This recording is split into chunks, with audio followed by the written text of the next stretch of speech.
வணக்கம் and welcome. இது மாலை முரசு தொலைக்காட்சியின் நெற்றிக்கண். இன்று நாம் விவாதிக்க இருக்கும் தலைப்பு 4 மாநில சட்டப்பேரவை தேர்தல் ஆணையத்தை பாஜக இயக்குகிறது, எதிர்க்கட்சிகளின் இந்த புகார் ஏற்புடையதா? ரைட், விவாதத்திற்கு செல்லும் முன் கருத்துக்களை அமல்படுத்தி விடலாம்.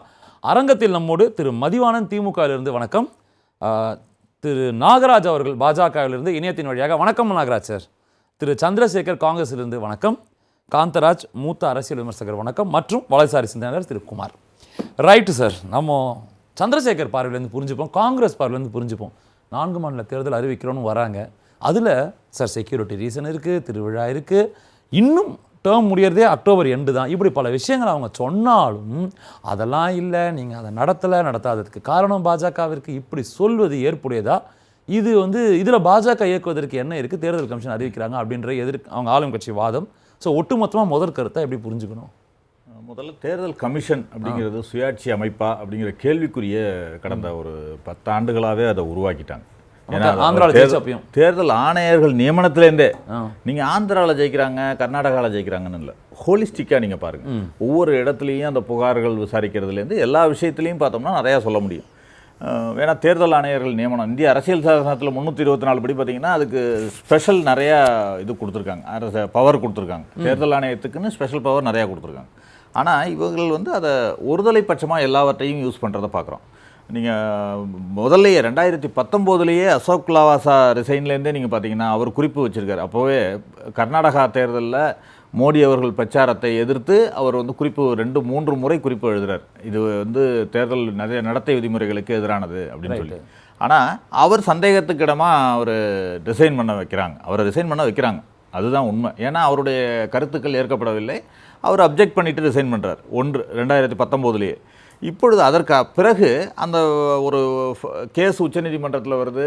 இந்த தேர்தல் ஆணையர்கள் நியமனம், மற்ற நியமனங்கள், தேர்தல் ஆணையத்தில் உள்ள பிரச்சனைகள் பற்றியெல்லாம் வரும்பொழுது உச்சநீதிமன்றம் ஒரு சஜஷன் அல்லது தீர்ப்பு கடைசியாக கொடுக்குறாங்க. என்ன சொல்கிறாங்கன்னா, தேர்தல் ஆணையர்கள் நியமனத்தில் ஒரு வெளிப்படைத்தன்மை வேணும், வெளிப்படைத்தன்மையோடு ஒரு சுயேட்சையான அதிகாரம் உள்ள ஒரு தேர்தல் ஆணையமாக இருக்கணும்னா ஒரு பேலன்ஸ்டாக இருக்கணும். பேலன்ஸ்டு எப்படி இருக்கும்? ஒன்று உச்சநீதிமன்ற தலைமை நீதிபதி அல்லது அவர் நியமிக்கும் ஒரு நீதிபதி ஒன்று, 2வது பிரதமர், 3வது எதிர்க்கட்சி தலைவர். இவர்கள் 3 பேரும் கொண்ட ஒரு குழு தேர்தல் ஆணையரை நியமித்து அதன் அடிப்படையில் ஜனாதிபதி நியமனம் செய்ய வேண்டும் தான் சொல்கிறாங்க.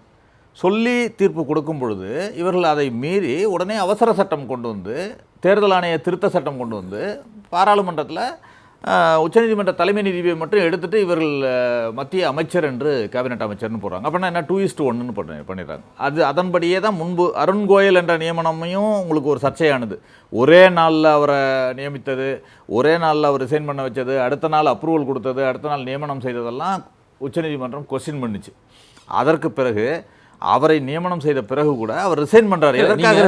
மொத்தமாக தேர்தல் ஆணையத்தினுடைய சமீப நிகழ்வுகளை வச்சு நீங்க சொல்றீங்க, நம்ம இஷ்யூ பேஸ்டா எடுத்துப்போம். இதுல உங்களுக்கு கன்வின்சிங்கா இல்லையா? அடுத்த மாதங்களில் தொடர்ந்து ஒரு விநாயகர் சதுர்த்தி விழா நடக்க இருக்கு, மான்சூன் சீசன் வருது, கடும் மழை இருக்க போது, போய் பிரச்சாரம் பண்ணுவது கூட கடுமையா இருக்கும். நம்ம அக்டோபர்ல வைக்கலாம், தள்ளி வைக்கலாம், ஆனால் நடத்தி தான் ஆகணும், டேர்ம் முடியறதுக்குள்ள நடத்துறேன் அப்படின்றது தான் அவங்களுடைய இல்லை. அங்கே கூட்டணி இறுதியாகலை, அவங்க பாஜகவுடைய கூட்டணி இறுதியாகலை, அதுதான் விஷயம். நீங்கள் தேதிகள்லாம் எப்படி நிர்ணயம் பண்ணாங்க, 2024 தேர்தல் தேதி எப்படி நிர்ணயம் பண்ணாங்க? கடைசி கட்டமாக அவருடைய வாரணாசி தொகுதி வைக்கப்பட்டது.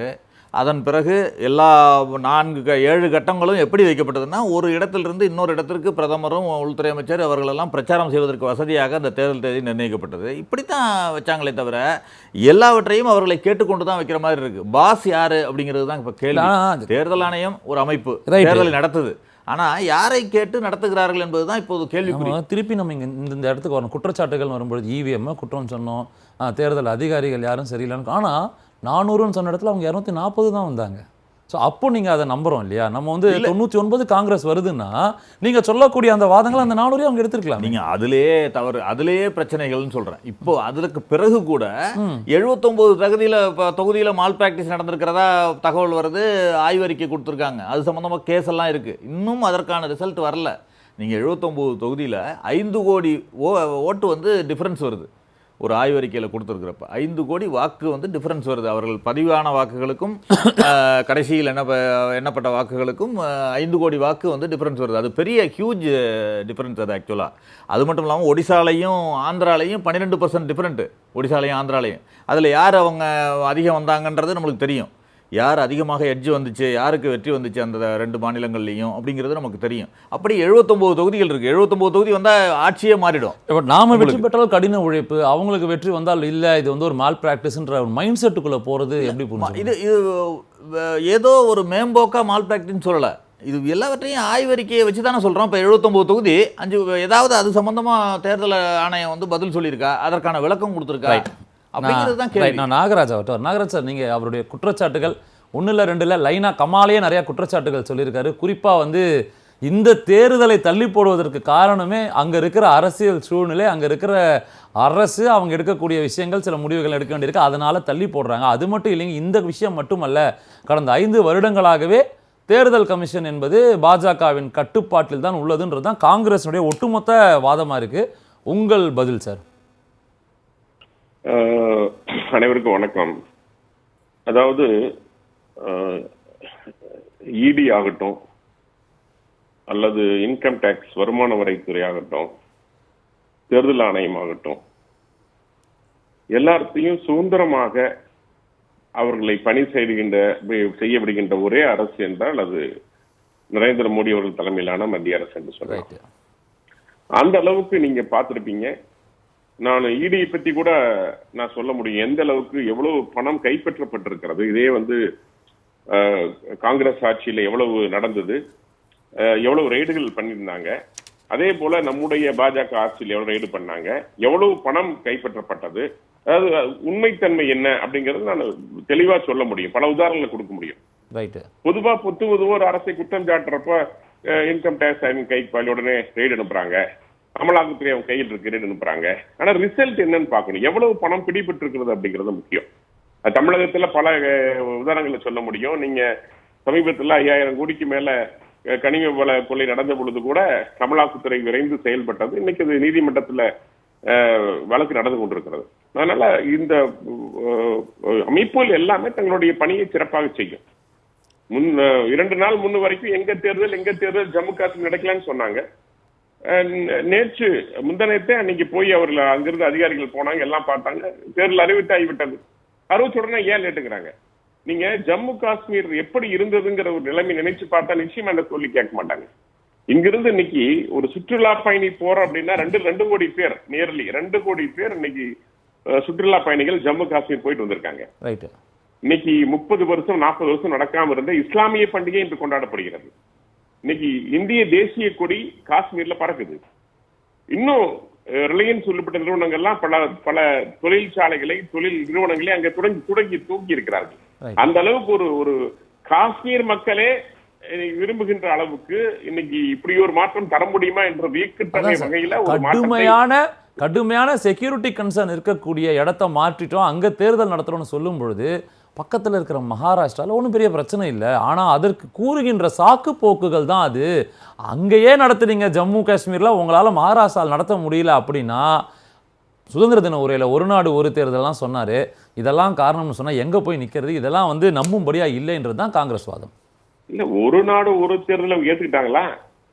நான் கேட்குறேன், ஒரு நாடு ஒரு தேர்தல் ஏற்றுக்கிட்டாங்களா? முதல்ல 2029 ஒரு நாடு ஒரு தேர்தல் வர வேண்டும் மோடி அவர்கள் விரும்புகிறார்கள். கடந்த 2019 தேர்தல் நடந்த அந்த செலவினங்கள் 55,000 கோடி. அப்ப நீங்க அதுக்கப்புறம் 5 மாநில தேர்தல், எவ்வளவு வீண் செலவுகள். இதைத்தான் வேண்டான்னு பாஜக விரும்புது. ஆக அதை விரும்புகின்ற ஒரு அரசு எப்படி வந்து ஒரு தேர்தல் நடத்துறதுக்கு யோசிக்கும்? ஜனநாயகத்துக்குரிய மரியாதை கொடுக்கின்ற கட்சி பாரதிய ஜனதா கட்சி. அரசியல் சாசனத்தை முழுமையாக நீங்க 1975 எமர்ஜென்சி வந்த பொழுது, அவசர நிலை வந்த பொழுது எப்படி ஜனநாயகம் படுகொலை செய்யப்பட்டதுன்னு தெரியும். ஆனா அதை மாற்றி அமைத்து இன்னைக்கு ஒவ்வொரு முறையும் நீங்க முத்தலாக்கள் இருந்து ஆர்டிகல் 370 ஆகட்டும், குடியுரிமை சட்டம் ஆகட்டும், இத்தனையும் முறைப்படி புதிய குற்றவியல் சட்டங்கள் ஆகட்டும், இத்தனையும் மாற்றி புதுப்பொழிவோடு தற்காலத்துக்கு ஏற்ற மாதிரி கொண்டு வருகின்ற ஒரு ஆட்சி என்றால் அது எங்களுடைய பாஜகவுடைய ஆட்சி. அதனால தேர்தலுக்கோ அல்லது வெற்றி தோல்விக்கோ பயந்து கொள்ளக்கூடிய கட்சி பாரதிய ஜனதா கட்சி அல்ல. நான் இங்க பதிவு செய்ய விரும்புறேன். அதை விட முக்கியமான விஷயம், காஷ்மீர்ல 10 ஆண்டுகளுக்கு அப்புறம் கடந்த முறை நாடாளுமன்ற தேர்தல் நடைபெற்றது, அதுலயும் பாஜக வெற்றி பெற்றது. அதே போல அங்கிருந்த மெஹபூபா முஃப்தியருடைய கட்சி தோல்வி அடைந்தது. அங்க உள்ளூரில் இருக்கிற ஒருத்தர் வெற்றி பெற்றார். அதனால ஏற்கனவே வெற்றி பெற்று 35% மேல ஓட்டுகள் வாங்கியதுக்கு அப்புறம் தான் நாங்க அதை ஆர்டிகல் 370 கொண்டு வந்தோம். அந்த அளவுக்கு மக்களோட ஆதரவோட வந்திருக்கோம். இன்னைக்கு வளர்ச்சி பிரமிக்கத்தக்கதாக இருக்கிறது. அது ஒரே பிரச்சனை என்னன்னா, முதல்ல தீவிரவாதிகள் உள்ள இருந்து பணம் கொடுத்து இயக்கப்பட்டார்கள், உள்ளூர் இல்லர்கள் பயன்படுத்தப்பட்டார்கள். ஆனா இன்னைக்கு அப்படி இல்லை. உள்ளூர் உண்மையை புரிந்துகிட்டு எந்த இளைஞரும் உள்ளூர்கள் யாரும் தீவிரவாதத்துக்கு போறதில்லை. அதனால இப்ப வெளியிருந்து அதை செய்கின்ற பணியை பாகிஸ்தான் போன்ற நாடுகள் செய்து கொண்டிருக்கிறது.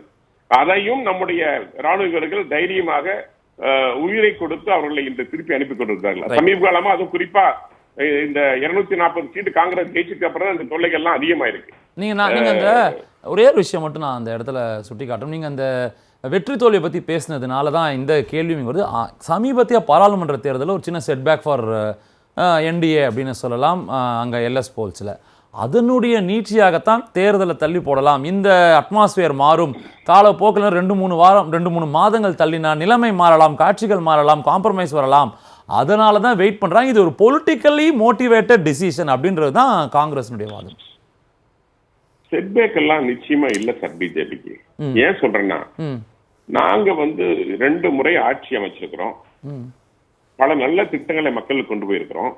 இப்போ பெரிய ஒரு அதிசயம் என்ன நடந்தது இந்தியா நாட்டுல, எந்த கட்சியெல்லாம் எதிரும் புரிதுமாக இருந்தார்களோ, ஆம் ஆத்மியும் காங்கிரசும் திரிணாமுல் காங்கிரசும் கம்யூனிஸ்டும் ஆம் ஆத்மி, இந்த கட்சிகள் எல்லாம் இன்னைக்கு எல்லாம் ஒன்றாக இணைந்து 33 கட்சிகள் கூட்டணி சேர்ந்து இன்னைக்கு அவர்கள் 240 சீட்டை 230 சீட் பக்கம் அவங்க கொண்டு வந்திருக்காங்க.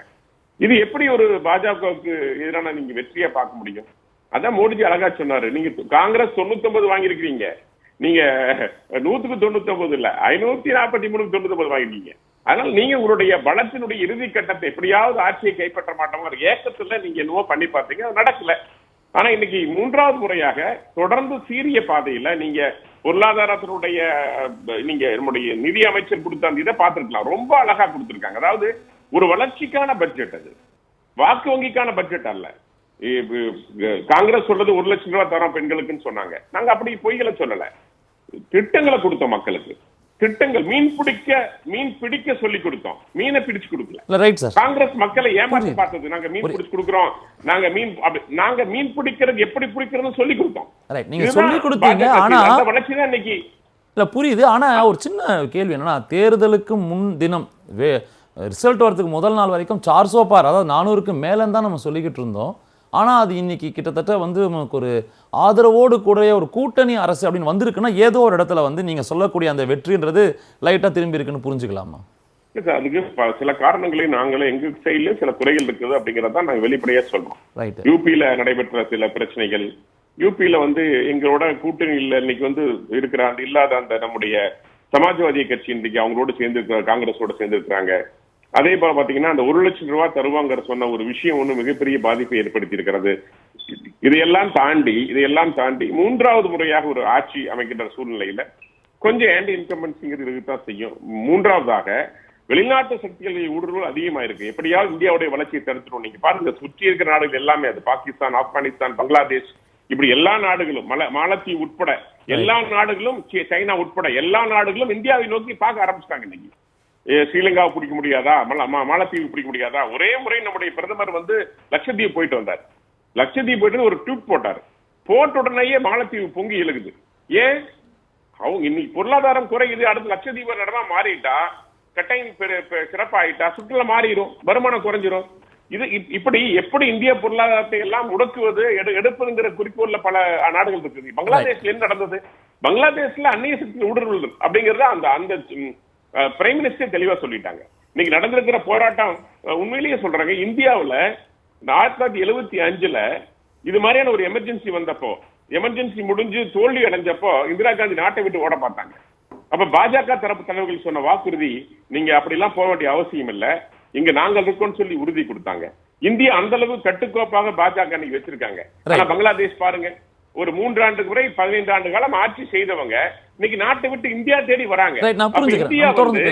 நான் தொடர்ந்து தொடர்ந்து இந்தியா வந்து ஒரு வல்லரசாக மாறிக்கொண்டிருக்கிறது இதே ஒரு உதாரணம் சொல்லலாம் நீங்க. ரைட், நான் புரிஞ்சுக்கிறேன். இதெல்லாம் நோக்கி தான் இங்க இருக்கிற சிறு சிறு கட்சிகள் இவங்கள மாதிரி இந்த 33 கட்சிகள் எல்லாம் சேர்ந்து தொடர்ந்து மோடி மீது துவேஷத்தை வைத்துக் கொண்டிருக்கிறது. அப்படி பண்றாரு, இப்படி பண்றாரு, அங்க நடக்கிறாரு, இந்த ட்ரெஸ் போடுறாரு, இப்படி பாக்குறாரு, இவரை பார்த்து கும்பிடுறாரு, கை நீட்டார், கை கொடுக்கல, இதெல்லாம் குற்றச்சாட்டு. அப்ப தேர்தல் ஆணையத்தை பாஜக இயக்குகிறதுன்றதும் கடுமையான குற்றச்சாட்டு தான் சொல்றீங்க. இல்ல சார், அது அப்படி இல்லங்கிற. அப்படி இயக்கி இருந்தா தமிழ்நாட்டு இடைத்தேர்தல் நாங்க ஜெயிச்சிருப்போம் sir. Right, I get you. தமிழ்நாட்டு இடைத்தேர்தல் நாங்க ஜெயிச்சிருப்போம், 400 ஜெயிச்சிருப்போம். நீங்க கேட்ட மாதிரி இல்லையே. நண்பர் சொன்னாரு, தேர்தல் விஷயம் பத்தி சொன்னாரு. இது ப்ரூவ் பண்ணுங்க. இது வயநாட்டுல ராகுல் காந்தி அதிகபட்ச ஓட்டுல ஜெயிக்கிறாரு, இன்னொரு இடத்துல தோக்குறாரு. அப்ப என்ன அர்த்தம்? அப்ப எலெக்ஷன் மிஷின் தப்பா? மக்கள் போடுறது இன்னைக்கு எக்ஸ்ட்ரா ஒரு ஆட் ஆயிருக்கு. காங்கிரஸ் ஆட்சி இல்லாது இப்ப பாஜக ஓட்டு போட்டா உடனடியா பாஜக இந்த சிம்பிளும் சேர்ந்து விழுகும். அதை வெரிஃபிகேஷனுக்கும் வாய்ப்பு இருக்கிறது. அதனால 100% ப்ரூவன் மிஷின்ஸ் ஓட்டர் மிஷின். முதற்கட்ட கருத்தா புரிஞ்சு சந்திரசேகர் சின்ன குறுக்கீடு கேட்டீங்க. சின்ன குறுக்கீடு இல்ல, இவரு அண்டை நாடுகள் எல்லாம் எப்படி இருக்கிறதுன்னு சொல்றாங்க. இவர்களுடைய வெளியுறவு கொள்கை தோல்வின்னு தான் அதை எடுத்துக்கணும். இவங்களோட சக்சஸ் கிடையாது. இன்னைக்கு பங்களாதேஷிலிருந்து, இலங்கையிலிருந்து, பூட்டானிலிருந்து, மாலத்தீவிலிருந்து எல்லாமே இந்தியாவை எதிர்க்கக்கூடிய சூழ்நிலையில் இருக்கின்றன. எப்பொழுதுமே அண்டை நாடுகளோட நல்லுறவோட தான் இருப்போம் நம்ம வெளியுறவு கொள்கை. ஆனால் இன்றைக்கு மோடி வந்து வெளியுறவு கொள்கையிலும் தோல்வி, உள்நாட்டு கொள்கையிலும் தோல்வின்றது தான். நம்ம அதை தாண்டி போவோம், தலைப்புக்குள்ள வருவோம். பதில் சொல்லணும். ஏன்னா பாருங்க, இன்னைக்கு அந்த நாடுகள் எந்த நாடு?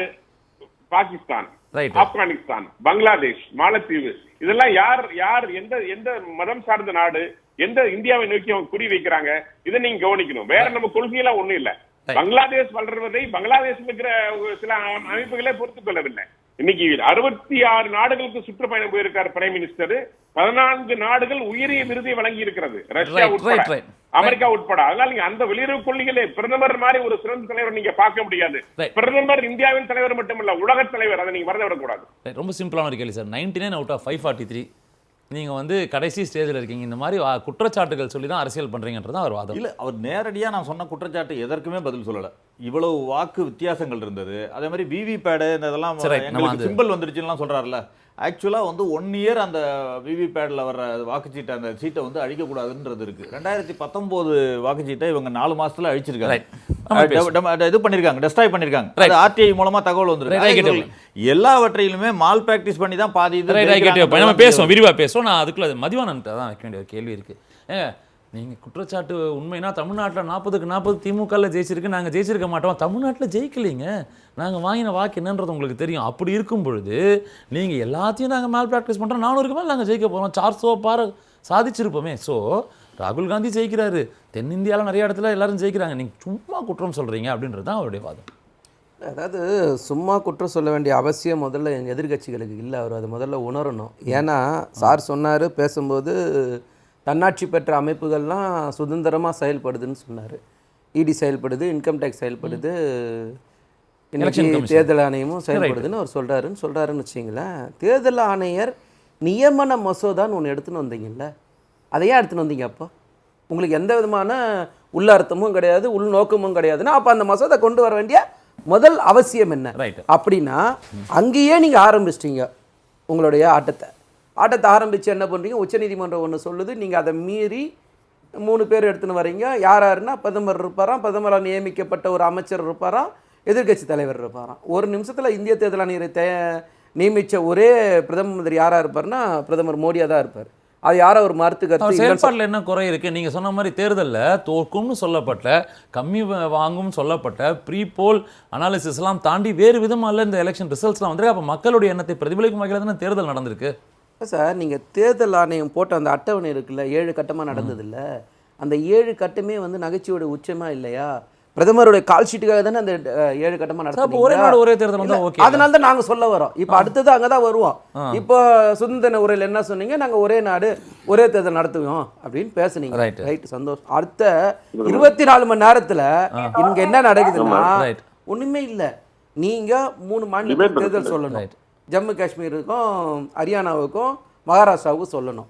மகாராஷ்டிராவுக்கு என்ன சொல்கிறீங்க? அங்கே வந்து விநாயகர் சதுர்த்தி இருக்குது, திருவிழாக்கள் இருக்குது, பித்ருபக்ஷம் இருக்குது அப்படின்னு ஏதோ ஒரு காரணத்தை சொல்லி. அப்போது 2019 அக்டோபர் மாதம் 21 வாக்குப்பதிவு நடந்ததுல, அது எப்படி நடந்தது? அப்போ எந்த தேர்தல் ஆணையம் நடத்துச்சு? அப்போ எவ்வளோ பெரிய முரண்பாடு சார்.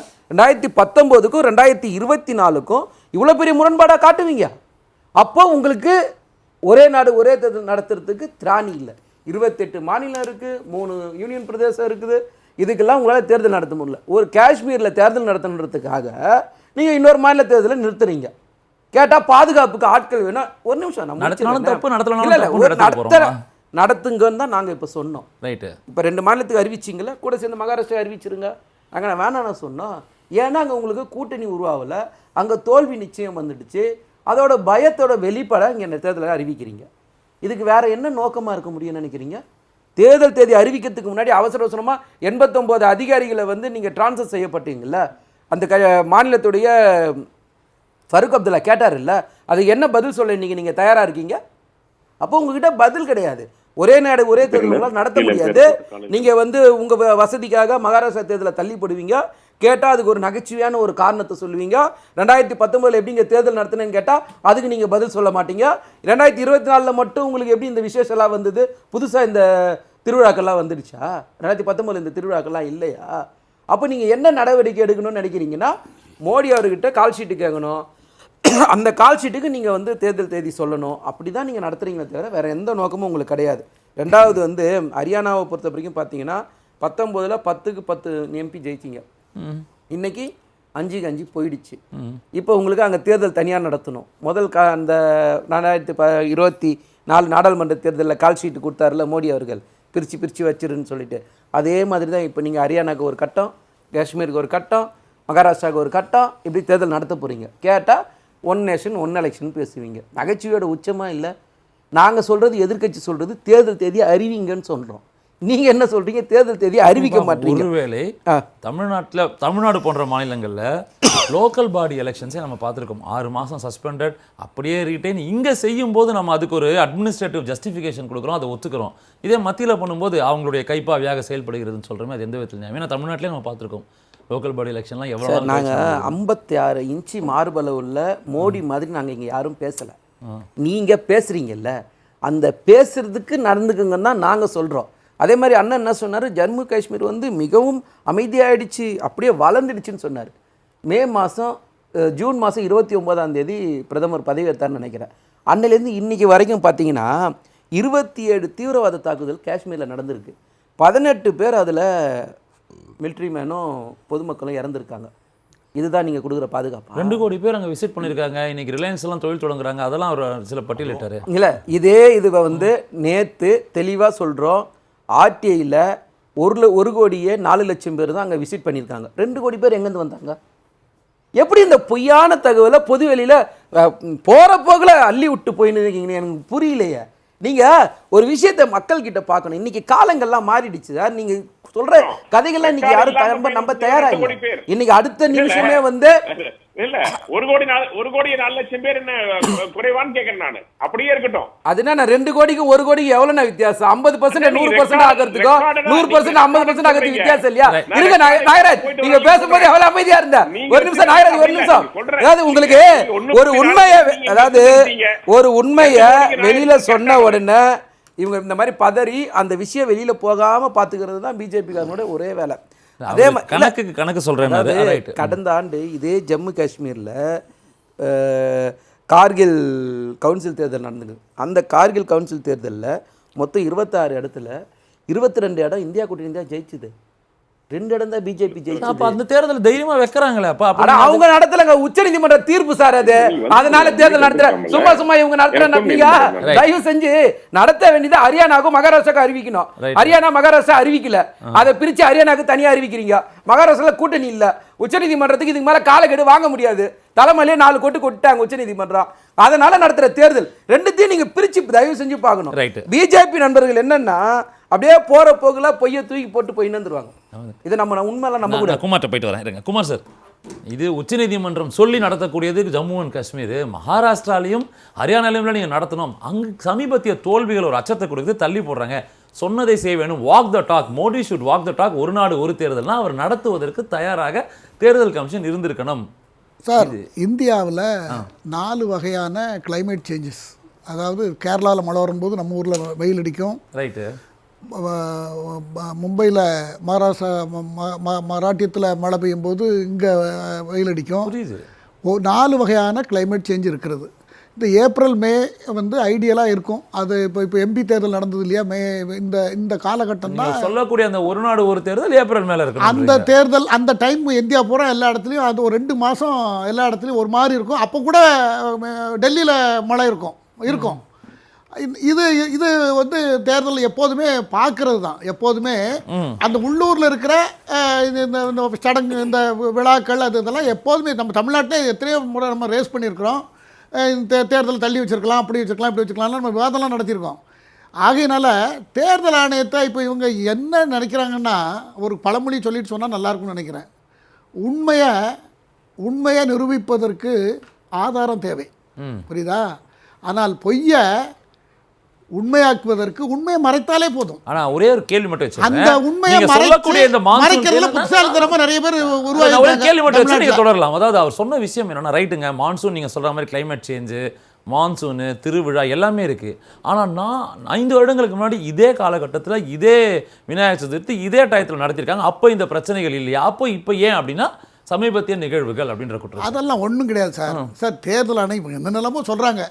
தேர்தல் ஆணையர் வந்து காங்கிரஸ் இப்போ நண்பர் சந்திரசேகர் சொன்னார், 52லேருந்து நாடு குடியரசான உடனே ஜனவரி 26 இந்தியா குடியரசானது, மார்ச் 21 தேர்தல் ஆணையரை நியமித்தாங்க. முதல்ல இந்தியாவுக்கு அரசியல் வேலையை ஆரம்பித்ததே இப்போ இனாக்குரலே சுகுமார் சென் ஐசிஎஸ், ரைட்டு, அவர் தான் முதல்ல. அப்போ அவர் 9 வருஷம் இருந்தார். அதுக்கப்புறம்லாம் 1 வருஷம் 2 வருஷம் இப்படிலாம் ஆனாங்க. அன்றைக்கி யார் நியமித்தா? அன்றைக்கி ஜவஹர்லால் நேரு தலைமையில் காங்கிரஸ் ஆட்சி தானே. அவர் யாரை கையை காமிக்கிறோம், அவர் தேர்தல் ஆணையர். அப்படி தானே இருந்தது. இடையில சுப்ரீம் கோர்ட் வந்து நாங்கள் அதில் ஒரு புள்ளி வச்சாங்க. ஆனால் அது தவறு. ஜுடிஷியரி, எக்ஸிக்யூட்டிவ், லெஜிஸ்லேச்சர் 3க்கும் தனித்தனி அதிகாரங்கள். ஜுடிஷியரி வந்து லெஜிஸ்லேச்சரும் எக்ஸிக்யூட்டிவ்ஸும் செய்கிற தவறுகள் அரசியல் சாசனப்படி இல்லை என்று சொன்னால் அதில் தலையிட்டு தீர்ப்பு அளித்து விளக்கம் அளிக்க வேண்டியது நீதித்துறையின் கடமை. அவ்வளவுதான். நீதித்துறைக்கு அவ்வளவுதான். அவங்க தண்டிக்கிறதுனாலையும் அவங்க வந்து அதில் தண்டனையை கொடுக்கறதுனால யாராக இருந்தாலும் தண்டிக்கக்கூடிய அதிகாரம் அவங்களுக்கு இருப்பதனால் அவர்கள் ஆட்சியாளராக ஆக முடியாது. ஆட்சியாளர் தான் அதை நிரூபிக்க முடியும். ஆட்சியாளர் தான் தேர்தல் ஆணையர் யார் என்று அவர், ஏன்னா பாஜக எதிர்க்கட்சியாக இருந்திருந்தால் இந்த வாதம் வைக்குமா? 5 ஆண்டுகளுக்கு அந்த ஆட்சி தான் சுப்பீரியர் அத்தாரிட்டி உள்ள ஆட்சி இந்த நாட்டில். அதனால அவர்களுக்கு தான் தலைமை பொறுப்பை நிர்வகிக்க வேண்டிய அதிகாரம் அரசியல் சாசனப்படி இருக்கிறது. இடையில சுப்ரீம் கோர்ட் தலையிட்டு நாங்கள் கொலிஜியம் அது இது எல்லாத்தையும் கொண்டு வந்த மாதிரி கொண்டு வர்றதுங்கிறது அது வந்து அதை வந்து அவங்களுடைய வழி அதிகாரத்தை தாண்டி செயல்படுறதுன்னு நான் பலமுறை சொல்லியிருக்கிறேன். ஆகையினால தேர்தல் ஆணையத்தை வந்து இது பண்ணுறது, இப்போ ஓட்டிங் மிஷினை பற்றி சொன்னாங்க. நல்ல வேளை இந்த தடவை கடவுளாக பார்த்து 243 கொடுத்துட்டாங்கன்னு நினைக்கிறேன் இந்த பாஜக கூட்டணிக்கு. இந்த வதந்திகள்லாம் கொஞ்சம் உண்மை இல்லாமல் ஆகட்டும்னு. எந்த வதந்தி? ஒரு வேளை ஜெயிச்சிருந்துன்னு வைங்க, 350-400 சீட்டு எடுத்துன்னு வைங்க, பூரா இன்னைய வரைக்கும் அதான் ஓடிக்கிட்டு இருந்திருக்கும். ரைட்டு. ஓட்டிங் மிஷினில் ஏமாற்றிட்டாங்க. நான் சொன்னல முதல்ல, உண்மையை மறைப்பதற்கு, உண்மையை நிரூபிப்பதற்கு ஆதாரம் தேவை. பொய்யை உண்மையாக்குவதற்கு உண்மையை மறைத்தால் போதும். அதைத்தான் தமிழ்நாட்டில் பல மீடியாக்கள், பல கட்சிகள், பல பிரதிநிதிகள் பேசுகிறாங்க. ஒரு சின்ன கேள்வி, அதாவது கடுமையாக சாடுவது யாருன்னு பார்த்தீங்கன்னா காங்கிரஸ் மட்டும் அல்ல, சிவசேனாவை சேர்ந்த, அதாவது தாக்கரே அவங்களும் அதே தான் சொல்கிறாங்க. அங்கே இருக்கிற நேஷனல் காங்கிரஸ் பார்ட்டி சரத்பவார் அணியும் அதை தான் சொல்கிறாங்க. சரி, ஒருவர் சொன்னால் நம்ம புரிஞ்சுக்கலாம், எதிர்கட்சி எதிர்கட்சி 99 சீட்டு அவங்கள வந்து நம்ம நிறுத்தியிருக்கோம், அவங்க பேசுகிறாங்கன்னு. பட் அங்கே இருக்கக்கூடிய பிராந்திய கட்சிகளும் தொடர்ந்து இதை வலியுறுத்தும் போது தான், இங்கே அரசியல் சூழ்நிலைக்கு ஏற்ற வகைன்னு சொல்லும்போது தான் இதில் முகாந்திரம் இருக்கான்ற கேள்வி பொதுமக்கள்கிட்ட வருது.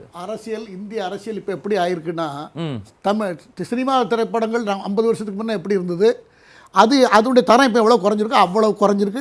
இந்திய அரசியல்வாதிகள், அரசியல் கட்சிகள், அவருடைய நிலைப்பாடுகள், நிலைகெட்ட ஒரு போக்குகள், உண்மையை ஒத்துக்காதது, பண்பின்மை, ஒழுக்க விதிகளை மீறி, பத்திரிகை சுதந்திரம், பேச்சு சுதந்திரம், எழுத்து சுதந்திரம், கருத்து சுதந்திரம், அத்தனையிலையும் உருட்டு பரட்டு, இதெல்லாம் நம்ம பார்த்துட்ருக்கோம். ஆகையினால இதெல்லாம் உண்மைக்கு புறம்பானது. இந்த உண்மைக்கு புறம்பானது இப்போ கடந்த தேர்தல்களில் அவங்க ஜெயிச்சிருக்காங்க. அது அடுத்த காலங்களில், எதிர்காலங்களில் புரியுது. நான் காந்தராஜ் சார்ட்ட ஒரு சின்ன கேள்வி, அதாவது எந்த ஒரு ஏஜென்சியும் மத்திய அரசு கண்ட்ரோல் பண்ணலை, பல கோடிகள் நாங்கள் வந்து அதுலேருந்து கான்ஃபிசிகேட் பண்ணியிருக்கோம் இடி மூலமாக கூடன்னு சொல்கிற இடத்துல இன்னொரு குற்றச்சாட்டு வைக்கிறாங்க. பல லட்சம் கோடி நம்ம எடுத்திருக்கோம் இடி மூலமாக கடந்த 10 வருஷத்தில். ஆனால் எடுத்தவர்கள் மீது கொடுக்கப்பட்ட தண்டனை என்ன, அதோட கன்விக்ஷன் ரேட் 0.3% தான். அப்படின்னும் பொழுது தான் இதில் சில கேள்விகள் எழும்புது இல்லையா? எனக்கு ஒன்றும் புரியல. நாங்கள் முடிச்சுட்டு வந்துடுறேன் சார். அவருக்கான முடிச்சிடுறேன் சார். அதான் நீங்கள் இடி ரைட்ஸு பண ரெக்கவரிலாம் ஓகே, எவ்வளோ பேர் தண்டிக்கப்பட்டிருக்காங்க? கேஸாகவே தானே போய்கிட்டு இருக்கு இன்னைக்கு. Less than 1% conviction. எதற்காக இந்த துறைகள்லாம் ஏற்படுத்தப்பட்டது? அதனுடைய நோக்கம் எனக்கு யாராவது சொன்னால் நான் கேட்டுக்கிறேன். இந்த துறைகளினுடைய நோக்கம் என்ன? இந்த மனிதர்கள் எல்லாரும் புனிதர்களாக இருப்பாங்கன்னா இதெல்லாம் ஒன்றும் நீதிமன்றம் தேவையில்லை, கோர்ட் தேவையில்லை, போலீஸ் தேவையில்லை, ஜெயில் தேவையில்லை, ஒன்றுமே தேவையில்லை. எல்லாத்துலேயும் எல்லாம் இருக்குங்கிறது எல்லாருக்கும் தெரியும். அதுக்காக தான் சட்ட அதிகாரங்கள், சட்ட அமைப்புகள் இந்தந்த துறை இந்தந்த தவறுகள் வந்தால் இந்தந்த டிபார்ட்மெண்ட் இப்படி வச்சுருக்காங்க. அவங்க பவரை எக்ஸசைஸ் பண்ணுறாங்க. அந்த பவரை எக்ஸசைஸ் பண்ணுறதே தப்பு. அது வந்து ஒருதலை பட்சமானது. இதுக்கு உத்தரவு போட்டார், அவர் உத்தரவு போட்டார்னு சொன்னால் சிறுபிள்ளைத்தனமாக இருக்குன்னு சொல்றதை தவிர வேற எனக்கு இதில் நான் காந்தராஜ் சார் ரொம்ப நேரமாக வெயிட் பண்ணிட்டு இருக்காரு. காந்தராஜ் சார், ஒட்டுமொத்தமாக முதற்கட்ட கருத்து. நீங்கள் வந்து எல்லாரும் பேசுனது கேட்டிருப்பீங்க. அதுதான் எல்லாரும் சொன்னது ஒரு அதே பாயிண்ட் தான். சொல்லுங்கள். என்னால் அங்கே முடியாது, நான் நடத்த போகிறதில்ல. அதுக்கு காரணம் சொல்லிக்கிட்டு இருக்கிறேன். அங்கே மழை பெய்யுது, அங்கே கொடையே இல்லை. மகாராஷ்டிராவில் கொடையே இல்லை சார். மழை பெஞ்சால் அப்படியே எல்லாம் நனைஞ்சு தான் போகணும். விநாயகருக்கு வந்து இப்போ தானே புதுசாக கண்டுபிடிச்சிருக்காங்க. ரைட்டு. ராமர் கோயிலை இவங்க தானே கண்டுபிடிச்சாங்க. ராமரே கண்டுபிடிச்சவங்க விநாயகரை கண்டுபிடிக்கிறது கஷ்டமாக என்ன? ஏதோ ஒரு காரணம் நமக்கு தேராது, முடியாது பார்த்தாங்க. அப்படி இருந்தால் ஜம்மு காஷ்மீர் ஏன் சார் நடத்தணும்? ஜம்மு காஷ்மீரில் வந்து நீங்கள் எல்லா எதிர்கட்சி தலைவர்களை விடுதலை பண்ணிட்டு எலெக்ஷன் நடத்துங்க சார். அதுக்கப்புறம் பேசலாம். பெருசாக ஆதி தலைவர்கள் வீட்டுக்குள்ளார வீட்டு சிறையில் இருக்காங்க. எலெக்ஷன் நடத்துறதா சொல்லி கதை பேசிக்கிட்டு இருக்கிறீங்க. என்னது உண்மையாக நடக்குதாங்க? சொன்னாங்கல்ல எத்தனை தீவிரவாத தாக்குதல் நடந்துக்கிட்டு இருக்குதுன்னு. இன்றைக்கும் மோடி போகிற இடத்துல தீவிரவாத தாக்குதல் நடக்குது. இவங்களே சொல்கிறாங்களே, அத்தனை அண்டை நாடுகளும் எதிராக ஏன் நிற்கிது? இந்தியா என்ன போட்டாங்க தெரியுங்களா? இந்தியா இஸ் அ புல்லி இந்த இந்தியன் ஓஷன் ரீஜன் அப்படின்றது தான் அயல்நாட்டுக்காரர்களுடைய கருத்து. ஒரு லட்சத்தீவுக்கு போயிட்டு வர்றாரு, பக்கத்தில் இருக்கிற மாலத்தீவு அலருது. ஐயோ இந்த ஆள் வந்து எங்களையும் ஒழிச்சிடுவார். இந்தியா பொருளாதாரத்தை மாத்திரம் இல்லை, மோடி போகிற ஊர் பக்கத்து ஊரில் இருக்கலாம் பயப்படுறான். இவர் வந்தாவே ஆபத்து. இந்தியாவை சுற்றி இருக்கிற என்னங்க உதாரணம்? இந்தியாவை சுற்றி இருக்கிற அனைத்து நாடுகளுமே டிஸ்இன்டகிரேட்டட் இல்லைனா எக்கனாமிக்கலி பேக்னும் போது இந்தியா இன்னமும் டாப் 5ல இருக்கும். 2047 டாப் 3க்கு இதெல்லாம் இந்த கதையெல்லாம் சொல்லிட்டு இருக்காங்க. எந்த டாப் 5னாக்கா கீழே இருந்து டாப் 5 இல்லை மேலே இருந்து டாப் 5 எங்கே சார் இருக்கீங்க? ஜிடிபி என்ன சார்? என்னத்தில் இருக்கிறீங்க? ஒரு தனி மனிதனுடைய வருமானம் என்னவா இருக்குது? உங்களுக்கு கீழே 4 நாடு கூட இல்லை. என்ன பேசுகிறீங்க? சும்மா கதை பேசிக்கிட்டு தான். அவர் சொன்ன பாயிண்ட்டு தான். உண்மையை நிரூபிக்கிறதுக்கு ஆதாரம் வேணும். பொய்யோ சொல்கிறதுக்கு உண்மையை மறைச்சா போதும். அதான் பற்றி சொல்கிறீங்க. என்ன இதை வாழ்க்கை ரொம்ப சிம்பிளான கேள்வி சார். எதில் நீங்கள் தலையிடல? ரொம்ப சிம்பிள். எந்த ஒரு தொழில் தொடங்கினாக்கா அங்கே ஜிஎஸ்டி போட்டு ஒழிச்சு விட்டீங்க. படிக்கலான்னு போனாக்கா நீட்டை போட்டு ஒழிச்சு விட்டீங்க. எதை சார் நீங்கள் வாழ விட்டீங்க? நீங்கள் எதை வாழ விட்டுருக்கீங்க? யாரை நீங்கள் பாதிக்கலை? ஒரு லாரி ஓட்டிகிட்டு பிழைக்கலான்னு பார்த்தாக்கா டோல்கேட் போட்டு வர்ற வருமானத்தை போகிற நீங்கள் பிடிக்கிட்டு விட்டுறீங்க. யாருக்காக பிடுங்குறீங்க? அதுக்காக எடுத்தீங்க. ஒரு விஜய் மல்லையாவை பிடிச்சி குழந்தை முடிஞ்சிச்சா சார்? பெரிய என்ஃபோர்ஸ்மெண்ட். இன்றைக்கி இண்டன்பர்க் என்ன சொன்னார்? செபியினுடைய தலைவரை இதில் ஊழல் பண்ணியிருக்காருன்றாங்க. இதை விட என்ன இருக்குது பொருளாதாரத்தில்? இதை விட மோசமான பொருளாதாரமே இன்றைக்கி இருக்கிற பொருளாதாரமே பங்குச்சந்தையை அடிப்படையாக கொண்டது தான். அந்த பங்கு சந்தையிலே கை வச்சிட்டீங்களா? அப்புறம் என்னத்துக்கு? ரொம்ப சிம்பிளான கேள்வி. நீங்க சொல்றதெல்லாம் குற்றச்சாட்டுகள் சார். வந்த செய்தியே இருக்கட்டும். அப்போ 10 வருடம் ஆட்சி சேர்ந்து திருப்பி 3வது முறை மக்கள் கூட்டணி ஆட்சினாலும் 290 தாண்டறாங்கன்னா ஏதோ ஒரு வகையில் மக்கள்கிட்ட ஆதரவு இருக்குல்ல. நீங்க சொல்லுங்க, எதிர்கட்சிகள் குற்றச்சாட்டு முழுக்க ஜெயிக்கலையே. அந்த ஹிந்தி பெல்ட் தானே தப்பிச்சாங்க. அங்கே கூட உத்தரப்பிரதேஷ் காலவாரிடுச்சுல உங்களை. அதில் தானே விழுந்தீங்க. ஒரு இந்தியை ஏங்க எதிர்க்க நம்ம அக்செப்ட் பண்ண மாட்டேங்கிறோம்? நாடு முழுவதும் அந்த மொழி பேசப்படுது. ஹிந்தி பெல்ட்ல தோல்வி ஒரு சின்ன பாயிண்ட் சொல்றேன், உதாரணத்துக்கு சொல்றேன். ஹிந்தியை நம்ம ஏன் ஏற்றுக்கல? ஹிந்தி ஒரு குறிப்பிட்ட ஏரியாவில் மாத்திரம் பேசப்படுது. பெரும்பான்மையான மக்களால் பேசப்படுங்கிறது வேற விஷயம். அவங்க அத்தனை பேரும் ஒரு ஏரியாவில் இருக்காங்க, மற்ற ஏரியாவில் இல்லை. அதனால நம்ம ஏற்றுக்க மாட்டோங்கிறோம். அதே சமயத்தில் ஆங்கிலத்தை நம்ம ஏற்றுக்கிறோம். ஒரு இங்கிலாந்து நாட்டினுடைய தாய்மொழி அது உலகம் முழுவதும் பேசப்படுகிறது. அதனால தான் நம்ம ஏற்றுக்கிறோம். எல்லா இடத்துலையும் அக்செப்டன்ஸ் இருக்குது. அது மாதிரி தாங்க இந்த விஷயம். பொறுத்து 290 இடமா 240 இடமா அவங்க ஜெயிச்ச இடம் அத்தனையும் அந்த ஹிந்தி பெல்ட்டில் தான். அங்கேயே அவங்க சொல்றாங்க ஹரியானாவுடைய தேர்தல் வாக்கு இயந்திரத்தை பயன்படுத்தி தான் இந்த வெற்றின்றது அந்த ஊர்ல சொல்றாங்க. உத்தராஞ்சலி இதுல சொல்றாங்க. காங்கிரஸ் ஜெயிச்சா எதிர்க்கட்சிகள் ஜெயிச்சா நம்ம அதை பத்தி பேசுறது இல்ல. கேள்வி அவர் வச்சாரு. நான் வந்து எல்லா இடத்துலயும் நான் ஜெயிச்சேன்னாக்கா என் மேல சந்தேகம் வரும். அதுக்காக சார் சீட்டாட்டம் ஆடும்போது 2 ஆட்டம் நமக்கு தன்னுடைய மெஜாரிட்டியை எழுந்து கூடவா இதை செய்வாங்க. தன்னுடைய தனி மெஜாரிட்டியை எழுந்து செய்யக்கூடிய கேள்விக்கு 1000 தடவை பதில் சொல்லியாச்சு சார். 1000 தடவை பதில் சொல்லி தேர்தல் ஆணையம் நேர்மையா நடந்துச்சுங்கிறத காட்டுறதுக்காக 2 இடத்துல நீங்க கேட்டிருப்பீங்க தமிழ்நாட்டில் ஜெயிச்சிருக்க மாட்டாங்கிற கேள்வி கேட்டு எத்தனை தடவை ஏமாத்த பாருங்க. நீங்க மதிவானன் சார் பேசினப்பையும் சரி, காந்தராஜ் சார் ஒரு காமெடியா பேச முடியாது சார். அதாவது பேசுறதுல ஒரு லாஜிக், ஒரு தெளிவு இருக்க வேண்டாம். இப்படிதான் பதில் சொல்ல முடியும். பேசி தோற்றவர்கள் ஏசி தீர்க்கிறார்கள். இல்ல நான் பேசி முடிச்சேன். இல்ல நீங்க தேர்தல் எலெக்ஷன் ஓட்டை பத்தி இன்னைக்கு சொல்லுங்க. நான் கேட்டதுக்கு சொல்லுங்க. காமெடியா பேசுறேன். நீங்க பேசுறது கூட தான் எனக்கு சிரிப்பான அந்த பக்கம் சிரிச்சிட்டு காந்தராஜ் அவர் நேரம் அவர் முடிச்சிட்டோம். யார் முடிச்சிட்டோம்? அவர் காந்தராஜ் சார் நேரம் முடிச்சிருங்க. அதாவது ஓட்டு இயந்திரம் குறித்து யாராவது இன்னைக்கு ரொம்ப சிம்பிள் சார். ஒரு பொறியியல் கல்லூரியில வேலை பார்க்கறேன் நான். இதுல இருக்கிற சிம் கார்டை எடுத்துட்டு உங்க சிம் கார்டை போட்டா இந்த போன் உங்களுக்கு அறிவியல் பூர்வமா பேசுங்க. அறிவியல் பூர்வமா பேசுங்க. அவர் நேரம் அவர் முடிச்சிட்டோம். நான் திருப்பி உங்ககிட்ட வரேன். கேள்விக்கு பதில் சொல்லுங்க. இந்த சிம் கார்டை எடுத்துட்டு உங்க சிம் கார்டை போட்டா இந்த போன் உங்களுக்கு. ரைட். அவ்வளவுதான். அவர் நேரம் காந்த் நாகராஜ் சார் முடிச்சிட்டோம். நன்றி காந்தராஜ் சார். அவர் நீங்க முடிங்க. நாகராஜ் சார் நீங்க முடிங்க. நான் அப்புறம் அவர்ட்ட போறேன். நீங்க உங்க பேங்க்ல அக்கவுண்ட்ல பணம் இருக்குது. ஒரு 4 வகையான கோடு எண்ணிக்கை எண் வருது. கோடு டிஜிட்டல் கோடு வருது. இந்த 4 நீங்க போடுற வரைக்கும் அது உங்களுடைய பணம், உங்களுடைய வங்கி. அது வேற யாராவது போட்டாங்கன்னா அது மாறிடும். அதான் நானும் சொல்றேன். எலக்ட்ரானிக்ல அதான் நானும் சொல்றேன். அதான் ஓகே அதெல்லாம் சரியா செக் பண்ணி தான் இன்னைக்கு இந்தியா இறங்கிட்டு இருக்கு. இல்லாட்டி டிஜிட்டல் வாக்கேந்திரத்தை சோதிக்கணும்னு எதிர்க்கட்சிகள் தாண்டி வர மாட்டேங்க. நான் வாக்கேந்திரத்தை தாண்டி குற்றச்சாட்டுகள் வச்சாங்க. அரசியல் காரணம் ஏன் கொடுக்க மாட்டேன்? வாக்கேந்திரம் சொல்லி சொல்றதே அவருடைய அறியாமையை காமிக்கிறது. ரைட். நீங்க அப்புறம் முடிஞ்சு போச்சு. அறிவு உங்களுக்கு மாத்திரம் தான் எங்களுக்கு அறிவு இல்லை. அப்புறம் நாங்க என்ன காந்தராஜ் அமைதி அப்படித்தானே எதிர்க்கட்சிகள் பேச வேண்டியிருக்கு. அவர் முடிச்சிட்டோம். You are elected, we are elected, you are selected போது உங்க அம்மா மூஞ்ச தூக்கி தொங்க போட்டுக்குச்சே அது மாதிரி தான். Right right right. We are with the people. Right Kantharaj sir. புரியுதா உங்களுக்கு? அறியாதவர்கள் சொல்லாதீங்க. அறியாமைன்னு சொல்லாதீங்க. Sir right right right. Nagaraj sir முடிச்சு. காந்தராஜ் சார் அமைதி அமைதி. அவர் நேரம் ஒரு எதிர்க்கட்சி ஒரு பொண்ணு வந்து எந்திரிச்சு பேசுது. பிரதம மந்திரி ஓடுறாரு. டாக்டர் அமைதி சொல்லுது ஓடாதீங்க உட்காருங்க அங்க. டாக்டர் அமைதி. முடிச்சிட்டு அவர் நேரம் பயந்துட்டு ஓடுறாரு. கூட்டிட்டு ஓடுறாரு. Doctor thank you for the record. நான் அவுட் போயிடுறேன் சார். நீங்க முடிங்க. இன்டர்வென்ஷன்ல நீங்க முடிச்சிருங்க. இல்லைங்க, இப்போ டிஜிட்டல் இந்தியா இன்னைக்கு எவ்வளவு பெரிய மாற்றத்தை கொண்டு வந்திருக்கு உங்களுக்கு தெரியும். அதனால அதை நீங்க கூட சொல்ல முடியாது. அது சொல்றது அறியாமை தான். நான் ஃபர்ஸ்ட் அதனால அந்த பாயிண்ட் நான் வந்துடுறேன். அதுல குற்றச்சாட்டுகளுக்கு வாங்க. ஏன்னா தொடர்ந்து மதிவானன் அவர்களும் சரி டாக்டர் குற்றச்சாட்டுகள் வச்சாங்க. அறியாமை உங்களுக்கு நேரத்துக்கு வரேன் இல்ல. ரெண்டாவது ஜிடிபி சொல்லி சொன்னாங்க. இன்னைக்கு ஜிடிபி ரகுராம் அவங்க சொன்னது முன்னாள் கவர்னர் RBI கவர்னர் ராஜன் 5% தாண்டா பெருசுனாங்க. இன்னைக்கு நாம 7.2 வந்திருக்கோம். ரைட். இன்னைக்கு 10ஆம் இடத்துல இருந்து 5ஆம் இடத்துக்கு வந்திருக்கோம். ஜிடிபி தனிநபர் ஜிடிபி அது இருக்கு. ஏன்னா நீங்க அது வந்து நம்முடைய பாப்புலேஷன் ஹையா இருக்கு. அதுல பல சிக்கல்கள் இருக்கு. அது சரி பண்றதுக்கான முயற்சி. 80 கோடி மக்கள் வறுமையில் இருக்கிறாங்க. அதுல ஒரு 25 கோடி பேரை நான் மீட்டுக்கு 25,000 கோடி நான் மீட்டு 25 கோடி மீட்டு கொண்டு வந்திருக்கிறோம்.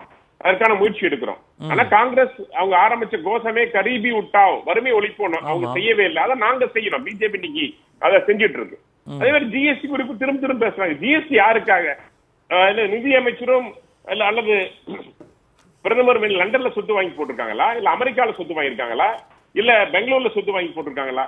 மக்களுக்காக, நாட்டுக்காக 11 லட்சம் கோடி இன்னைக்கு வந்து உட்கட்டமைப்புக்கு ஒதுக்கி இருக்காங்கன்னா இது வளர்ச்சி. இன்னைக்கு ஒவ்வொரு நிதித்துறைக்கும் விவசாயத்திலிருந்து பெண்களுக்கு என்று பழங்குடி மக்களுக்கு என்று ஒரு நிதியை ஒதுக்குறாங்கன்னா இது வளர்ச்சி. இதை நோக்கிதான் நாம் போயிட்டு இருக்கோம். இன்னைக்கு 11 கோடி கழிப்பிடங்கள் கட்டப்பட்டிருக்குது அப்படின்னா அது வளர்ச்சி. இன்னைக்கு ஏற்கனவே தமிழ்நாட்டில் மட்டும் 50 லட்சம் பேருக்கு இன்னைக்கு நம்முடைய ஜல்ஜீவன் திட்டத்தில் பயன்பட்டு இருக்காங்கன்னா அது வளர்ச்சி. தமிழ்நாட்டில் இன்னைக்கு இவ்வளவு பேருக்கு கழிப்பிடங்கள் கட்டி கொடுக்கப்பட்டிருந்தா அது வளர்ச்சி. இன்னைக்கு இவ்வளவு பெரிய மாற்றங்களை, அதாவது 20க்கும் மேற்பட்ட மசோதாக்கள், இத்தனை மாற்றங்களை கொண்டு வந்த ஒரு பிரைம் மினிஸ்டர் 10 ஆண்டுகள்ல 50 ஆண்டு காலம் காங்கிரஸ் ஆட்சி செய்திருக்கிறது. 50 ஆண்டு காலத்துல செய்ய முடியாத விஷயங்களை இன்னைக்கு பாரதிய ஜனதா கட்சி அடிமேல் அடி வைத்து அடித்தளம் அமைத்து, பிரதமர் ரொம்ப தெளிவா சொன்னாரு, நாங்க அடித்தளம் அமைத்திருக்கிறோம் கடந்த 10 ஆண்டுகள்ல அமைத்தோம்.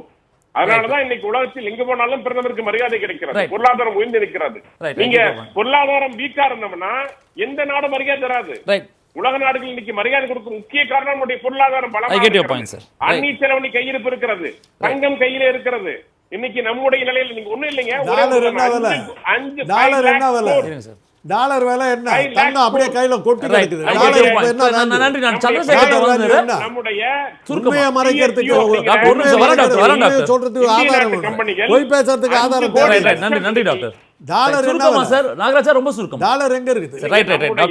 கவர்மெண்ட் செக்டார் கம்பெனிகள் மட்டும் 5 லட்சம் கோடி லாபம் ஈட்டி இருக்கிறது. ரைட் நாகராஜ் சார், நீங்க நீங்க சாதனைகள் அடுக்குறீங்க. நான் சந்திரசேகர் வரேன். காங்கிரஸ் சந்திரசேகர் காங்கிரஸ். கவர்மெண்ட் நன்றி நான் திருப்பி வரேன். ஒரே சந்திரசேகர் சார், உருவாக்கி 10 வருஷத்துல அடித்தளம் அமைச்சாச்சு.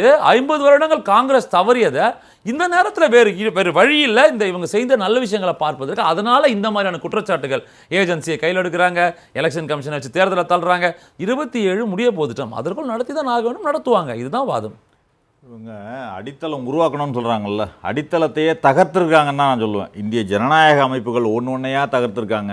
இன்றைக்கி பொதுத்துறை நிறுவனங்கள் தான் இந்தியாவில் பல பேருக்கு வேலைவாய்ப்பை கொடுத்துச்சு. அந்த பொதுத்துறை நிறுவனங்களை ஒன்றா சிதைச்சிக்கிட்டு இருக்காங்க. ஏதாவது ஒரு பொதுத்துறை நிறுவனம் அந்த 10 வருஷத்தில் உருவாக்குனாங்க. பிஎஸ்என்எல் 5 லட்சம் கோடி லாபம்ன்றாரு. அதான் இவருக்கு அதை சொல்லியிருப்பார், அதானிக்கு லாபம். ஏன்னா அவர் இது கூட சொன்னார், காஷ்மீரில் கூட தொழில் தொடங்கினது பேர் என்ன வந்துச்சுனாக்கா அம்பானி தொழில், ரிலையன்ஸ் தொழில் தொடங்கக்கூடிய பல மாநில அரசுகள் கூட அவங்களோட தானே. இல்லங்க, நீங்க ஒரு தொழில் தொடங்கவே கூடாதுன்னு சொல்லல, அம்பானியோ அதானியோ இல்ல. நீங்க அவங்க சொல்றது நீங்க இல்ல நீங்க சொல்றதை எல்லாருமே இவங்க சொல்றது தவறா சொல்றாங்க. அதை ஒரு குறியீடா தான் சொல்றோம். நீங்க அம்பானி அதானி இருக்கக்கூடாது என்பதே கிடையாது. நீங்க அவர்கள் மட்டுமே என்பதுதான், நீங்க மோனோபோலி தான் இருக்கக்கூடாதுன்னு சொல்றோம். நீங்க எல்லா இடங்கள்லயும் தொழில் எல்லோரும் தொடங்கலாம்.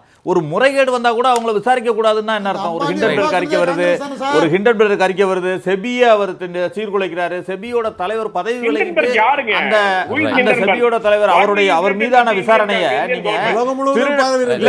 ஒருவர் பேசினாதான் கேட்கும், ஒவ்வொருத்தரா பேச. அதாவது ஒரு திருடனும் போலீஸும் ஒரே ஆளா அப்படிங்க இருக்க முடியும்?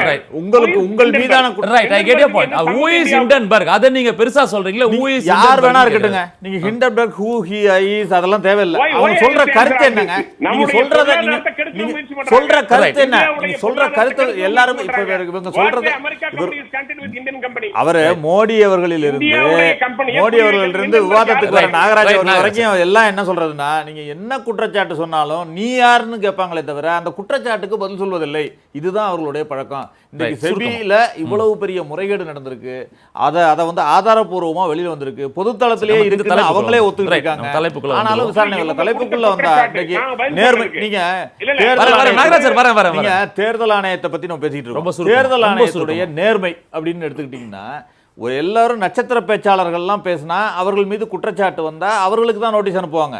ஆனா மோடி அவர்கள் மீது குற்றச்சாட்டு வரும்பொழுது மோடி அவர்களை விட்டுட்டு அந்த கட்சி தலைவருக்கு அனுப்புறாங்க. ஒரு ஜெய் பவானின்னு ஒரு வார்த்தையை சிவசேனா அவர்களுடைய பாடல்ல சேர்க்கிறாங்க.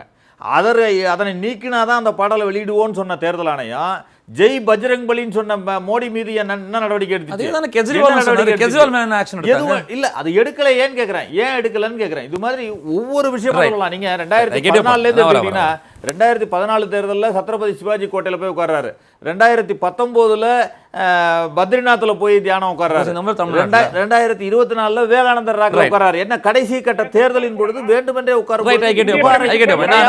நாகராஜ் ரொம்ப சுருக்கமா நீங்க உங்க இறுதி கருத்தா சுருக்கமா?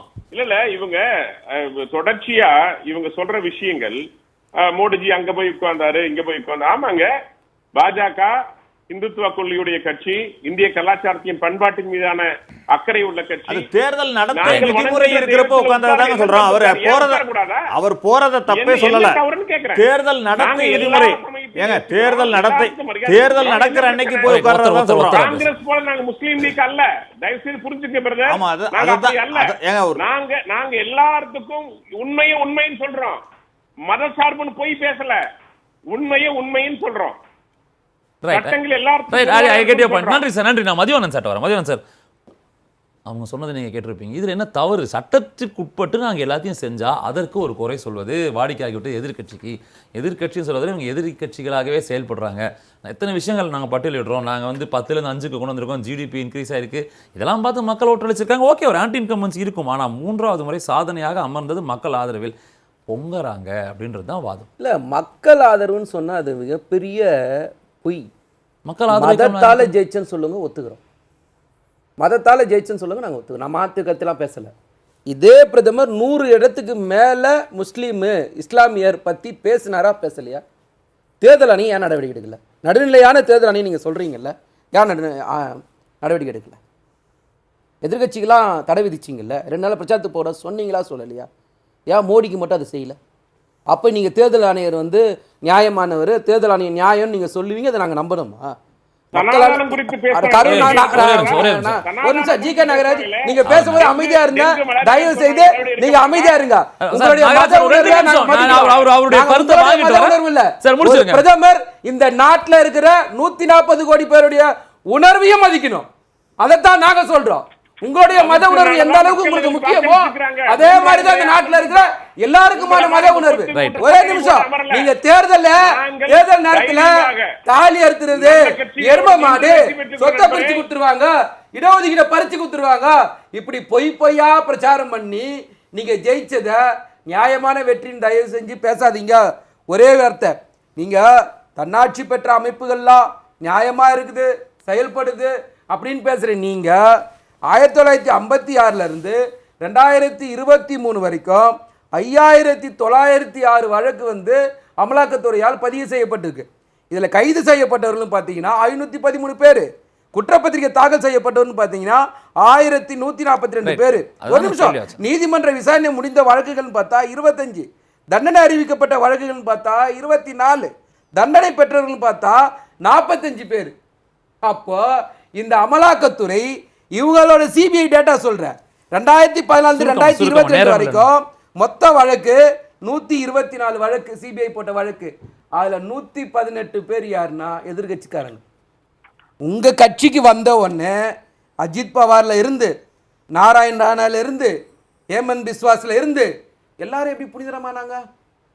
அப்பயா இடி வேலை செய்யல, அப்பயா சிபிஐ வேலை செய்யல. அந்த வழக்குல இருந்து அமலாக்கத்துறை விலகிச்சா இல்லையா? அஜித் பவார் வழக்குல இருந்து இவர் வந்து போகும்போது தேர்தல் ஆணையம் நியாயமா இருக்குது எல்லாம்.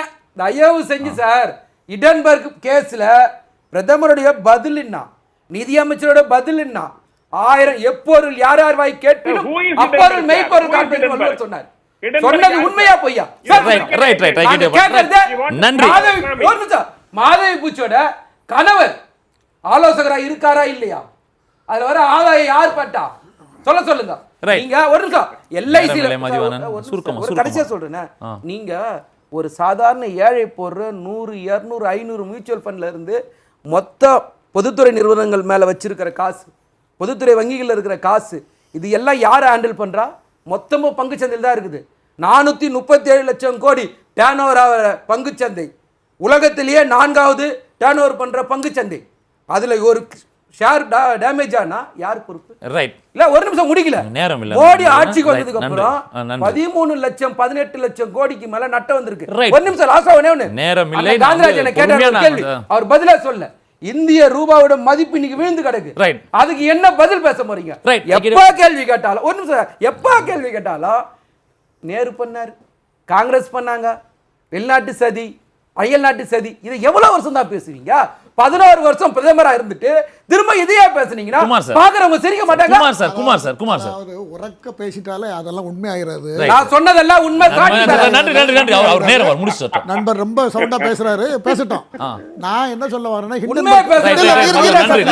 அமைதியா இருங்க சார். நீங்க பேசும்போது 2 பேர் பேசும்போது அமைதியா இருங்க. யார் பேசும்போது இப்போ நீங்க அமைதியா இருங்க. சத்தமா பேசல, உண்மையா பேசுங்க. இல்ல இந்த கருத்துக்கு உங்களோட எதிர்கருத்து சொல்ல வாங்க, நான் கருத்து வாங்க சொல்லுங்க சார். ஹிண்டன்பர்க் வந்து 1937 காந்தராஜ் சாருக்கு தெரிஞ்சிருக்கும். அது அங்க வந்து அங்க வந்து ஒரு பலூன் பறக்க விடுற ஒரு கலாச்சாரம் இருந்தது அந்த காலத்துல. அதாவது இடத்துக்கு ஒரு இடத்துல இருந்து ஒரு அமெரிக்கா வரைக்கும் கூட அந்த பலூன் பறந்துருக்கு.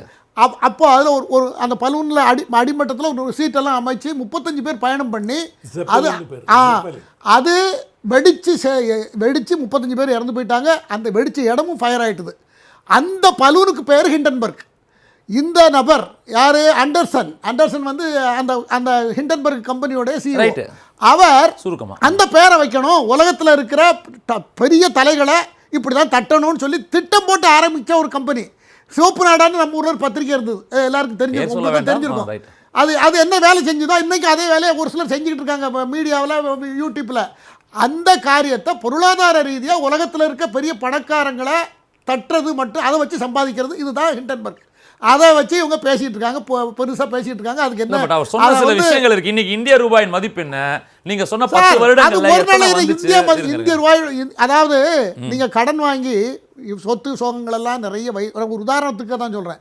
சொத்து சோகங்களை ஆயிரக்கணக்கான ஏக்கராவை நீ வச்சுட்டு ஒரு பெரிய ஃபேமிலி வச்சுட்டு அதை டெவலப் பண்ணாமல் வச்சுருந்தா அப்பவும் கஷ்டம் இருக்கும். அது அவ்வளோத்தையும் டெவலப் பண்ணும் போதும் அந்த கஷ்டம் இருக்கும். ஆனால் டெவலப் ஆகிருக்குங்கிறது அதில் இருக்கிற உண்மை. அதுதான்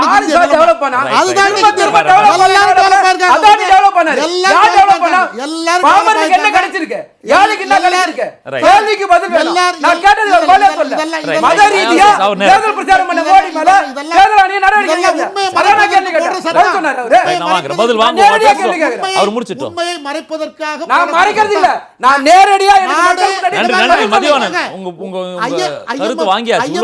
ஐஎம்எஃப் தலைவர் சொல்லியிருக்காரு. அவர் சொல்றதா நாங்களாம் நம்புறோம். ஐஎம்எஃப் உலகம் இன்னைக்கு இந்தியா எந்த வளரும் பொருளாதாரத்தில் இந்தியா போய்கொண்டிருக்கிறது. இதே வேகத்தில் போனால் அடுத்த ஒரு சில 1930 அமெரிக்காவில் வாங்குற US டாலரை இந்தியாவில் வாங்க முடியும்னு சொல்லியிருக்காரு.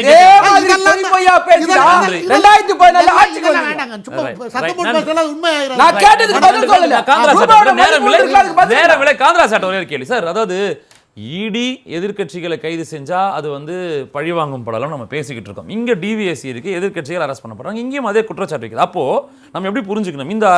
இந்த மாதிரியான அமைப்புகள் எல்லாமே மாநிலமோ மத்தியோ யார் கண்ட்ரோல் இருக்கோ அவங்க கண்ட்ரோலில் தான் இருக்கணும், புரிஞ்சுக்கணும். சொன்னார் நாகராஜ். என்ன சொன்னார்? ஆட்சியில் இருப்பவர்கள் சொல்கிறத அவங்க கேட்பாங்கன்னு அவரே தான் சொன்னார். அதுதான் பதில். அவர் ஆட்சியில் சொன்னார். அவர் பேசின போது அப்படிதான் சொன்னார். ஆட்சியில் இருப்பவர்களால் நியமிக்கப்படுபவர்கள் தான் என்ஃபோர்ஸ்மெண்ட் டைரக்டரேட். அவங்க சொல்றதா அவங்க கேட்பாங்க. சம்பளம் கொடுக்குற முதலாளி சொல்றதா அவங்க கேட்பாங்க. அங்க அரசு தமிழக மத்திய மாநில அரசுக்கும் ஒரு விஜய் மல்லையாவை கூட்டிகிட்டு வர முடிஞ்சுதா? எத்தனை வருஷமா வெளியில் இருக்காரு. யாரையா ஒருத்தர் திருப்பி கொண்டு வந்துட்டீங்களா? ஆட்சிக்கு வரும்போது என்ன சொன்னீங்க? கருப்பு பணத்தை அறவே ஒழித்து விடுவோன்னு. வெள்ளை பணமும் சேர்ந்து போயிடுச்சு. அவ்வளோதான் ஆச்சு. என்ன ஆச்சு? ஒரு விஜய் மல்லையா, ஒரு ஆஃப்டர் ஆல் ஒரு விஜய் மல்லையா கூட்டு வர முடியல. என்ன பண்ணுறீங்க? ஒரு செந்தில் பாலாஜி மேலே ஒரு கேஸ் போட்டிருக்கீங்க, 1 வருஷமாக நடக்குதுங்க, இன்னும் நிரூபிக்க முடியல. என்ன கேஸ் அது இன்னும் தெரியல. பெரிய ரெக்கார்டு வந்துருச்சு இந்திய நீதிமன்றங்களுக்கு.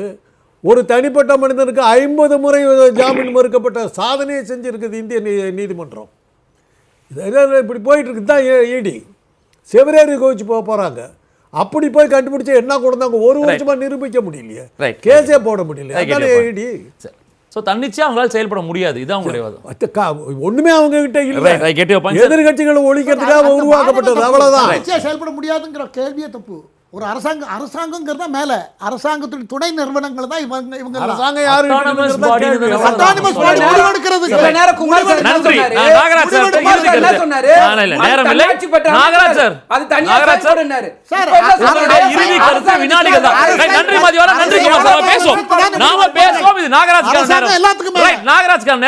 இறுதி கருத்து ரொம்ப சுருக்கமா, நேரம் இல்லை. பாருங்க, இங்க இந்த கூட்டத்துக்கெல்லாம் பொய் பேசுறது ஒன்றும் புதுசு இல்ல. ரஃபேல் குறித்து பொய் நேரம் இல்லை அவர் முடிச்சிட்டு வாங்குறேன். ரஃபேல் குறித்து சொன்னாங்க, சுருக்கமா உச்சநீதிமன்றத்துல போய் மன்னிப்பு கேட்டாங்க. பண மதிப்புகளை குறித்து பேசினாங்க, உச்சநீதிமன்றம் சரியான தீர்ப்பு கொடுத்துச்சு. சரிங்களா? பெகாசஸ் பத்தி சொன்னாங்க, செல்போனை கேட்டா கொடுக்க மாட்டேன்னாங்க. இவங்களுக்கு அரசியல்ங்கிறது வெற்றி அரசியல் தான். இந்திய வளர்ச்சியை தாங்கிக்க முடியல, தங்களால ஆட்சிக்கு வர முடியல, கல்லா கட்ட முடியல, பணம் பார்க்க முடியல. அதுக்காக வெற்றி அவதூறுகளை அள்ளி வீசிக் கொண்டிருக்கிறார்கள். இந்தியா வளர்ந்து கொண்டிருக்கிறது, ஜனநாயகமாக வளர்ந்து கொண்டிருக்கிறது. நன்றி. உங்க இறுதி கருத்து. நன்றி சந்திரசேகர் சார். அவர் சொன்னது அதுதான். வந்து என்ன ரீசன், எதற்காக இது வெட்டி அரசியல் அப்படின்றது தான் அவர்களுடைய இவங்க இந்தியா வளர்கிறதுன்றது வந்து அதானியும் அம்பானியும் முதந்தால் இந்தியா வளர்கிறதுன்றது தான் இவர்களுடைய தியரியா இருக்கு. கார்ப்பரேட்டுகள் வளர்ந்தால் இவர்கள் வளர்றாங்க. ஏன்னா அதுதான் அந்த தேர்தல் நிதி பத்திரங்கள்ல யாரு அதிகமாக 6500 கோடி பெற்றார்கள், சுருக்கம் யாரு மற்ற கட்சிகள் எல்லாம் எப்படி பெற்றுச்சுன்றதை நம்ம பார்த்தோம். அதே மாதிரி இடி, இன்கம் டேக்ஸ் இதெல்லாம் வந்து துணை நிறுவனங்கள்னு அவர் சொன்னாரு. துணை நிறுவனங்கள் கூட இல்லை, பாஜகவோட துணை அமைப்புகளாக கூட ஆயிடுச்சுன்றது தான் எங்களுடைய குற்றச்சாட்டு. அதன்படி தான் நடந்துகிட்டு இருக்கு. ரைட். மதிவாணன் சார், உங்க இறுதி கருத்து. சகோதரர் 2 பேருமே நான் கேட்ட கேள்விக்கு எந்த இடத்துலையும் பதில் சொல்லல. சம்பந்தமே இல்லாமல் இந்தியா வளர்கிறதுன்னு சொல்லிட்டு போனாங்க. இந்தியா வளர்கிறதுன்னு சொன்னா எந்த துறையில வளர்ந்ததுன்னு சொல்லணும்.